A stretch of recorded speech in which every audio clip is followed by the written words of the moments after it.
오늘 우리가 함께 나눈 시편 73편은 시편을 크게 5권으로 나누고 있는 곳에서 특별히 제3권의 시작을 알려주는 부분입니다. 제3권의 서론으로서의 역할을 감당하고 있는 것이 바로 이 73편입니다. 이 73편은 악인으로부터의 의인의 구원이라는 큰 주제를 가지고 있습니다.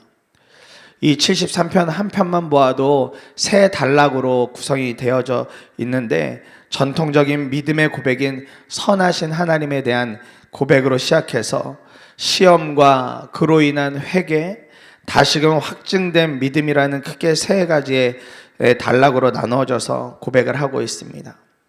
오늘 이 시편 73편을 통하여서 우리가 붙들 세상을 부러워하지 않는 믿음이 무엇인가를 함께 붙잡고 우리가 이 하루도 승리하며 나아갈 수 있기를 원합니다. 처음으로 우리가 함께 붙들고 기도하고 싶은 것은 오직 하나님 주시는 평안의 삶을 살게 하소서입니다. 하나님이 허락해 주시는 평안의 삶. 1절부터 3절에 보니 하나님은 마음이 정직한 사람과 마음이 정결한 사람에게 선을 베푸시는 분이건만 나는 그 확신을 잃고 넘어질 뻔했구나. 그 믿음을 버리고 미끄러질 뻔했구나. 그것은 내가 거만한 자를 시샘하고 악인들이 누리는 평안을 부러워했기 때문이다. 이렇게 말씀하고 있습니다. 이 시편의 시인은 구약의 성도들에게 있어서 가장 힘든 문제 중에 하나였던 악인의 번영과 대비되어진 의인의 고난에 대한 깊은 고뇌를 하고 있음을 고백하고 있습니다. 악인들은 저렇게 잘 살아가는데 왜 이렇게 의인들은 그에 반해서 참 만만치 않은 삶을 살아갈까 하는 것이 이 시인이 가지고 있던 아주 깊은 고뇌였습니다. 분명 시인이 믿고 있는 하나님은 정직하고 정결하게 하는 사람에게 선을 베푸시는 분이십니다. 그리고 그것을 확신으로 삼고 이 시인도 살아가고 있습니다. 그러나 주변에 사는 악인들의 모습을 보다가 본인 주변에 살아가고 있는 여러 세상의 사람들을 보고 있다가 그 믿음이 미끄러질 뻔했다, 넘어질 뻔했다, 이렇게 고백을 합니다. 이 말은 한때 그 일들에 대해서 부럽기도 했지만 지금은 그렇지 않다는 결과를 미리 말씀해 주고 있습니다. 일전에 내가 그런 모습들 보면서 미끄러질 뻔하였으나 지금은 절대 그렇지 않다라는 것을 고백해 주고 있습니다. 결국 이 시편 기자가 세상의 사람들, 특히나 믿음을 흔들 만큼의 악인들의 삶을 보고도 넘어지지 않는 이유가 무엇이겠습니까? 그것은 여전히 하나님은 선하셔서 마음이 정직한 사람과 정결한 사람에게 선을 베푸시는 분이라는 확신을 의심하지 않았다는 것입니다. 우리가 때때로 하나님의 선하심을 의심하게 되어지는 경우들이 있죠. 당장 사회적으로 지금 벌어지고 있는 이 일들만 보아도 그렇습니다. 교회가 주일에 모여서 예배를 드리지 못하는 정말 지금의 상황을 보면서 하나님 선하신 하나님이라고 하는데, 하나님 정말 좋으신 하나님이라고 하는데 왜 우리에게 이러한 큰 시련, 왜 우리에게 이렇게 깊은 시련이 오나 싶을 정도입니다. 사실 교회의 생명력은 예배에 있지 않습니까? 회중이 함께 모여 하나님 예배할 때 그 속에서 하나님이 허락하시는 귀한 하늘 가족으로서의 생명력을 다 같이 성도님들이 모여서 예배할 때 아주 깊이 있게 누리게 되어지죠. 그러나 최근 몇 주 저희는 이런 모임을 가질 수도 없었고 가질 형편도 되지 못하고 있는 때를 경험하고 있습니다. 이전에도 없었고 앞으로는 절대 일어나지 않았으면 하는 그런 어려운 때를 우리가 지금 보내고 있습니다. 그뿐이겠습니까? 우리의 개인적인 삶에서도 하나님의 선하심을 의심하는 일들이 많이 있죠. 당장 필요한 재정은 한가득인데 이거 어떻게 재정이 채워질 기미도 보이지 않고, 심지어 전혀 채워지지도 않고, 또 건강하던 가족이 어딘가 아프고 하면 아무리 좋은 믿음을 갖고 있다고 하더라도 하나님 정말 나에게 있어서, 우리 가족에게 있어서, 우리 교회에게 있어서 정말 선하신 하나님이 맞는가라는 의심을 하게 되어지는 경우들이 있습니다.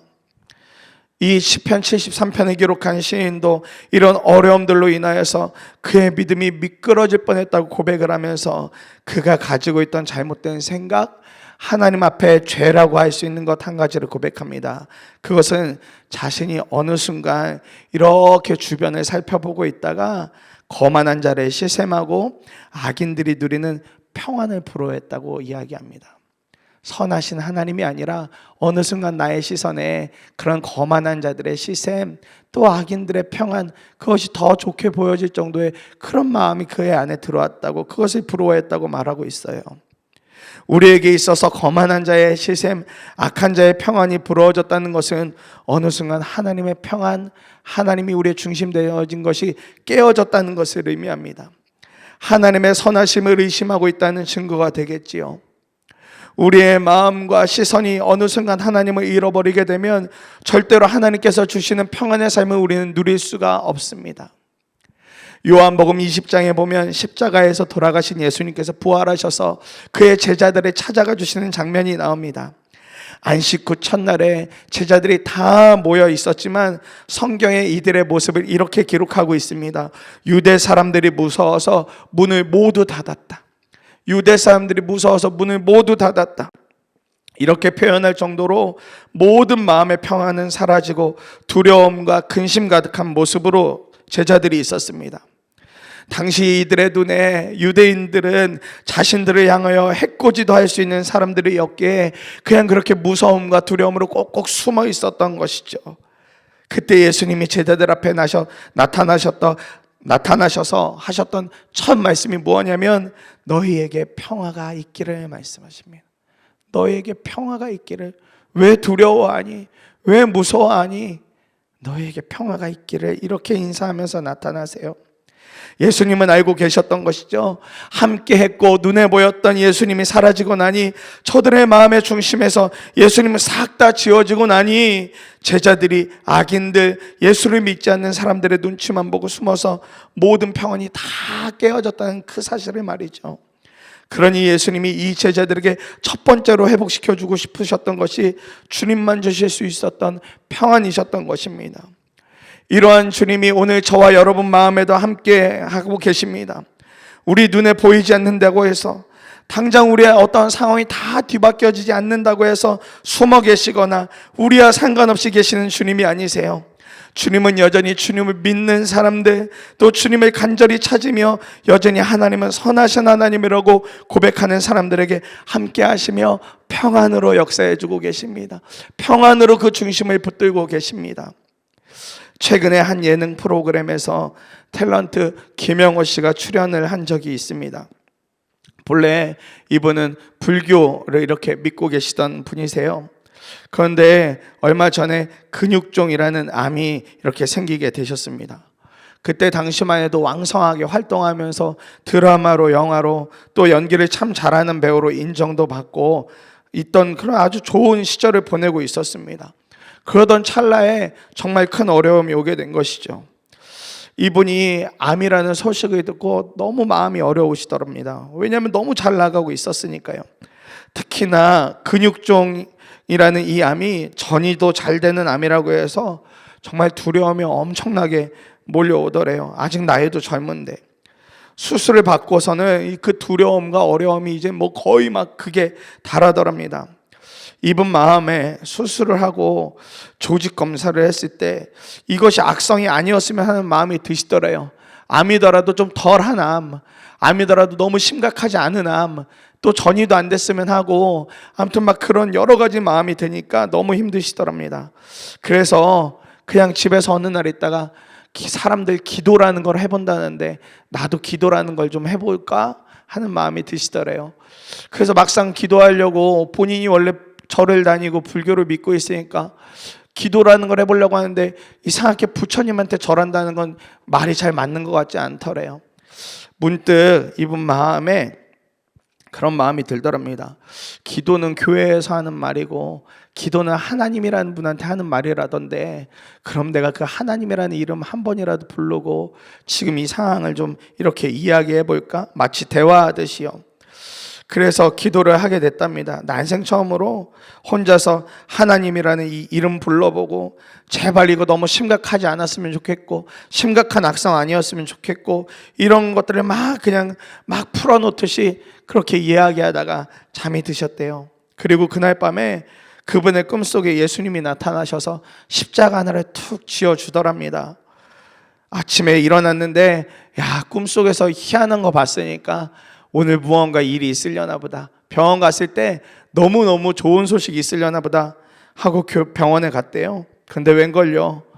병원에서 악성이라고 하더랍니다. 악성암이어서 항암도 길게 해야 되고 이거 완전히 다 소멸시키려면 꽤나 고생을 해야 될 거라고 엄청난 어려운 과정을 거쳐야 한다고 그렇게 이야기하더래요. 전날 밤 분명 꿈에서 십자가 졌는데 이게 무슨 일인가 싶어서 집에 와서 하나님 향해서 엄청 욕을 해댔답니다. 욕을 하다가 또 잠이 들었는데 전날과 똑같이 십자가를 또 하나를 탁 주어주고 가더래요. 그리고 나서 치료 과정을 하는데 분명하게 이거다라는 마음은 없지만 어느 순간 평안이 찾아오고 지금은 아주 연약하지만 교회를 매주마다 나가면서 그렇게 하나님 믿기로 작정하고 또 그렇게 하나님 찾으면서 하루하루를 보내고 있나라고 그것도 일반 방송에 나와서 무슨 간증하듯이 그렇게 이야기를 하시더라고요. 사랑하는 여러분, 우리의 상황이 변하지 않더라도 하나님을 선하신 하나님으로 고백할 수 있는 믿음만 있다면 우리의 상황과 상관없이 하나님의 평안을 누리며 살아가게 될 것입니다. 바뀌지 않는 상황 속에서 하나님을 선하신 하나님으로 고백할 수 있다는 것, 정말 그것이 대단한 믿음입니다. 아무것도 바뀌지 않지만 그래도 하나님 찾고 그래도 하나님 앞에 나아가 보려고 하고 하나님 그래도 저에겐 선하신 하나님이세요. 어떤 일이 있어도 하나님 저에겐 선하신 하나님이세요 라고 고백할 수 있는 것, 이것이 우리에게 있어서 대단한 믿음입니다. 사랑하는 성도님들과 저의 삶에 세상을 보며 부러워하지 않고 오직 하나님은 선하신 하나님이셔 라는 담대한 고백을 올려드릴 때 하나님이 주시는, 하나님만 허락해 주실 수 있는 평안이 가득 부어지게 될 줄 믿습니다. 두 번째로 기도하고 싶은 것은 주님과 함께 승리하는 믿음의 삶을 살게 하소서입니다. 주님과 함께하는 승리의 믿음. 20절에 보니 아침이 되어서 일어나면 악몽이 다 사라져 없어지듯이 주님께서 깨어나실 때 그들은 한낮 꿈처럼 자취도 없이 사라집니다 말씀하고 있어요. 4절부터 14절까지 우리가 읽지는 않았지만 눈에 보이는 악인들이 살아가는 형통한 삶을 시인이 말합니다. 그게 너무너무 어려웠다고 말이죠. 그리고 그것을 보면서 고뇌하던 시인의 이야기도 고백합니다. 그러나 이 시인의 마음이 주님께로 고정되어지는 계기가 있었는데 하나님의 성소에 들어가서 그의 시선이 바뀌어진 것입니다. 하나님의 성소는 아주 특별한 자리입니다. 하나님과 마주하며 독대할 수 있는 아주 특별한 은혜의 자리인 것이죠. 바로 이것에서 시인은 하나님이 깨닫게 하시는 은혜를 경험하게 된 겁니다. 하나님이 깨닫게 하시는 은혜를 말이죠. 악인의 최후에 대하여 하나님이 깨닫게 하시는데 결국 주님과 함께하는 자들은 승리하게 된다는 믿음, 그것을 이제 이 시인이 깨닫게 된 것입니다. 악이 승리하지 않고 악몽을 꾸듯이 너무 힘들 때를 보내겠지만 주님이 일하시기 시작하면 악인들은 한낮 꿈처럼 자취도 없이 다 사라지는 완전한 승리, 완벽한 승리를 보게 된다고 시인은 믿음의 고백을 그렇게 하고 있습니다. 마라톤 경주에서 페이스메이커라는 역할을 하는 이들이 있습니다. 정식 경기에서 이들의 역할은 한 전체 42.19km 중에 한 30km 지점까지 함께 이 선수 앞선에서 달려주면서 함께 페이스를 유지해 주는 거죠.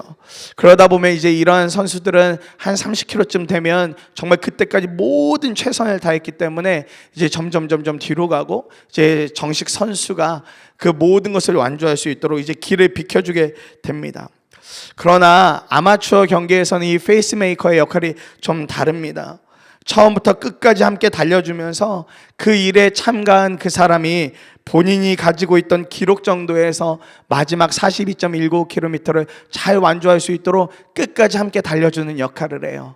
조금은 앞서 나가서 끌어주고 응원해주고 도와주면서 이 아마추어 선수가 그것을 끝까지 잘 돌파할 수 있도록 도와주는 역할을 이 페이스메이커가 하게 됩니다. 왜냐하면 아마추어 참가자들에게 있어서 몇 번을 경험했다 하더라도 여전히 풀코스 완주는 그만큼 어렵기도 하고 또 그것을 잘 완주하고 나면 이들에게 그것이 큰 자부심이 되기 때문에 이 페이스메이커들이 어떻게든 이 사람이 끝까지 달려갈 수 있도록 함께 그렇게 달려주는 역할을 하게 돼요. 우리가 주님과 동행하며 산다, 하나님과 함께 산다 하는 것은 마치 이와 같다고 여겨집니다. 우리가 살아가는 믿음의 여정 속에서 때때로 지치기도 하고 어쩔 때는 시험에 넘어져서 일어나지 못할 것 같은 상황을 마주하기도 하죠. 그러나 여전히 우리 주님은 이 페이스메이커처럼 우리와 늘 함께 하신다는 겁니다. 때로는 앞에서 당겨주고 때로는 뒤에서 밀어주시기도 하지만 더 분명한 은혜는 우리 안에 함께 계신다는 겁니다. 우리와 함께 살아가시고 우리의 모든 삶의 여정, 믿음의 여정을 주님이 함께 해주신다는 거예요. 이것이 저와 여러분들이 누리고 있는 너무나도 큰 은혜이며 놀라운 감격인 것입니다. 시편의 이 시인이 깨달은 믿음이 바로 이것입니다. 주님은 반드시 악인을 심판하신다. 그리고 그것은 우리가 주님과 함께 할 때 분명히 경험하게 될 것이다 라는 것입니다. 이것이 주님과 함께 승리하는 믿음의 삶인 것입니다. 주님과 함께 가는 걸음, 주님과 함께하는 승리의 믿음, 승리의 삶인 것이죠. 저에게 있어서 개인적인 멘토가 되어주시는 목사님 한 분이 몇 년 전에 아주 먼 곳으로 선교사로 헌신해서 나가게 되셨습니다. 사모님과 2명의 아이들 데리고 그렇게 완전히 낯선 곳, 한국과는 환경적으로 비교도 되지 않는 곳으로 그렇게 아들 2, 사모님 이렇게 해서 4식구가 나가게 되셨어요. 복음을 전하기에는 지금도 참 어려운 땅입니다. 복음을 전하는 것이 참 만만치 않은 땅에서 지금 사역하고 계시는데 지금도 비자를 잘 안 주려고 하지만 계속해서 1년에 한 번 겨우 비자를 받아서 사역을 하고 계세요. 어찌되었건 처음에 들어갔던 지역이 쉽지 않은 지역이었습니다. 중심지에서 도심지에서는 좀 떨어져 있고 특별히 조금은 할렘과 거의 비슷한 지역에 들어가서 첫 번째 집을 구하고 또 첫 번째 사역을 그곳에서 하게 되셨어요. 그러니 이 동양인 4사람이 들어와 있는 게 주변 사람들에게 얼마나 신기한 일이기도 하고 얼마나 또 그 사람들에게 있어서 경계가 되어지는 일이었겠습니까? 별것 하지도 않았는데 어느 날 막 집에 와서 문을 흔들고 두들기고 막 소리를 지르고 밖에 한번 나가려고 하면 정말 그 사람들 눈을 피해서 다니느라 한동안 너무너무 어려우셨대요. 선교사님이야 그래도 남편이니까 괜찮은데 아내나 아이들은 어떡하나 싶어서 처음에 정착하는 과정 가운데 너무 힘이 드시더랍니다. 그런데 할 수 있는 게 아무것도 없더래요.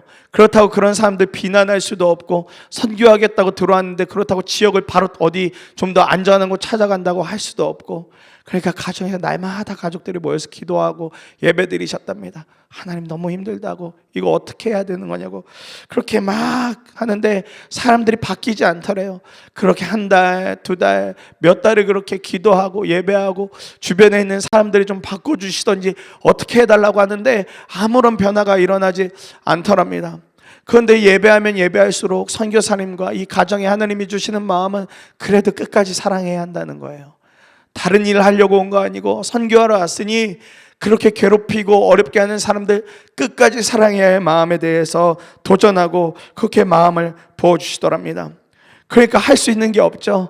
그래서 마을 나갈 때 아이들 만나면 작은 사탕 하나라도 주고 그냥 같이 놀아주기도 하고 어른들 만나면 본인들이 가지고 있는 것들 그 지역이 공기가 너무 좋지 않으니까 길 가다 누구 보면 마스크라도 하나 나눠주고 하면서 그냥 그렇게 계속해서 본인들이 할 수 있는 사랑을 계속 쏟아놓어 보이셨대요. 본인들은 마스크를 못해도 거기 있는 사람들이 마스크 하나라도 주면서 그렇게 살아가셨더랍니다. 그리고 이제 그곳에서 교회를 시작하려고 이제 때가 되어서 하는데 어느 순간 마을에 있는 한 사람, 2사람이 이 선교사님에게 오더래요. 혹시 여기 뭐 하는 곳이냐고. 그래서 그냥 솔직하게 이야기하셨답니다. 우리는 예수 믿는 사람이고 이곳에서 이제 앞으로 예배 드릴 거다. 우리 가정에서 앞으로 예배를 드릴 거다. 그러니까 이 사람들이 그러냐? 그럼 나도 거기 한번 나와볼 수 있겠냐? 이러더래요. 불과 몇 달 전만 해도 그렇게 이 동네에서 쫓아낼 것처럼 이 동네에 살면 안 될 것처럼 그렇게 막 괴롭히던 사람 한 사람이 바뀌어져서 교회 안에 나오더랍니다. 처음에야 무슨 예배를 드리겠어요. 그냥 와서 졸고 있고 그냥 찬양하면 그냥 겨우 따라하는 정도의 수준이었는데 그런데 또 주변에 있는 사람들 한 사람 그렇게 친구들 가족들을 데리고 나오더랍니다. 그러다가 선교사님이 중요한 사실을 하나 알게 됐대요. 그 동네가 워낙 못 사는 동네니까 아픈 분들이 그렇게 많더랍니다. 가정에 거동도 못할 정도로 아픈 분들, 또 어린 아이들이 그렇게 아픈 아이들이 많이 있다는 소식을 듣고 그냥 기도하러 다니셨대요. 집집마다 다니면서. 그랬더니 사람들이 바뀌어지기 시작하더랍니다. 자신은 사랑이 안 되었기 때문에 그냥 기도하고 주님 붙들었을 뿐인데, 사명자이기 때문에 사람 가리지 않고 그냥 찾아다니면서 기도만 해줬을 뿐인데, 어느 순간 그 눈에 악해 보이던 사람들은 다 사라지고 그들이 본인의 성도가 되어 있으시더래요. 그냥 사랑하고 기도하러 다니고, 처음에야 이 악인 같은 사람들 사라지게 해달라고 했지만 어느 순간 그 마음이 변하고 나니까 악인은 사라지고 함께하는 예배자들로 지금 그렇게 살아가고 있노라고 지난 여름에 뵀을 때 그렇게 이야기를 해주시더라고요. 지금은 오히려 그때보다 더 환경이 좋지 않은 더 깊은 곳에 가서 사역하고 계시는데 똑같이 사역하고 계세요. 아픈 사람들 찾아가지고 그들에게 믿음을 전하여주고 복음을 전하여주고, 그러니까 악인이 없는 거예요. 믿음으로 주님과 승리하고 계시더라고요. 그 모습 보면서 너무 감사하고 너무 감격이 되어졌습니다. 사랑하는 성도님들, 우리가 분명하게 주님 바라보고 주님을 붙들면 우리 삶의 페이스메이커이시며 영원한 동행자이신 주님께서 반드시 우리를 모든 상황 속에서 승리하게 해주시는 주님이 되시는 줄 믿습니다. 우리의 믿음이 주님과 함께 살기로 결정하면 어느 순간 악인들이 사라집니다. 악인들이 바뀌어지기도 하고, 악인들이 실제로 하나님이 여러 모양으로 바꿔놓기도 하고 또 다른 곳으로 옮겨놓기도 하게 되시죠. 우리가 이 믿음만 흔들리지 않는다면 우리는 악몽 같은 삶을 벗어나 승리의 기쁨을 누리게 될 줄 믿습니다. 말씀을 마무리합니다. 우리의 시선이 악인이나 세상의 삶을 부러워하지 않아야 하겠습니다. 오직 하나님의 평안으로 삶을 살고 주님과 함께하는 믿음의 삶을 결단할 때에 세상을 부러워하지 않는 믿음으로 승리하는 삶을 살게 되실 줄 믿습니다. 이 아침에 이 두 가지의 말씀 붙들고 함께 말씀으로 기도하길 원합니다. 첫 번째,